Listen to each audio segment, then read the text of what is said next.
po ba ako napunta dito, very thankful po ako sa nanay. Nanay ng nanay ng mga good bacteria. Okay?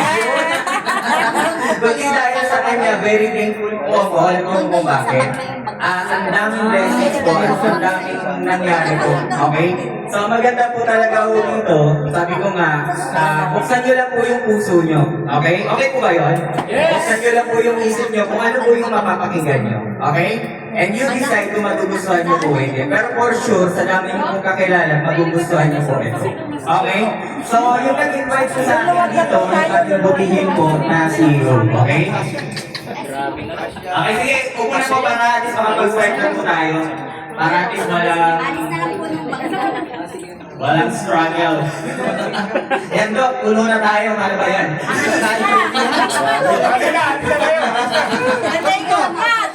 Wala pa. Ayan. Okay na po ba? Okay na ba na kayo mag-start? Okay, so sabi ko nga, na-invite ako dito, very thankful ako doon sa may-ari ko mismo. Okay, palakpakan nga po natin. Hindi dahil sa kanya, hindi dahil sa Panginoon, at binigyan siya ng wisdom na mabuo yung napakagandang produkto, wala po tayo dito. Okay? At ang maganda po dito, marami po tayong matutulungan may sakit. Okay po ba kayo doon? Yes! Okay? So, doing business while napakaganda po ng negosyo na to. Okay? Pakinggan nyo lang po at suriin nyo pong mabuti. Okay? So, by the way, hindi na po natin patatagalin kasi napaka-busy po ng oras na ito. Napakarami pong gagawin. So, by next week, palipad po siya ng Davao. Kaya napakaswerte nyo po at mapapakinggan nyo po siya. Siya po yung formulator ng produkto. Siya po yung nag-introduce ng good bacteria sa atin. At sobrang tagal na po ng produkto niya. Ay, timing lang po. Okay.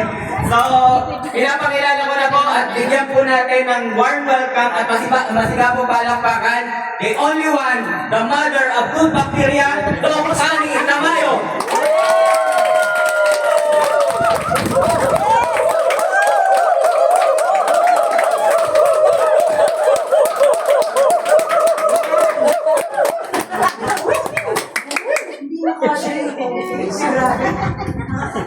Anyway.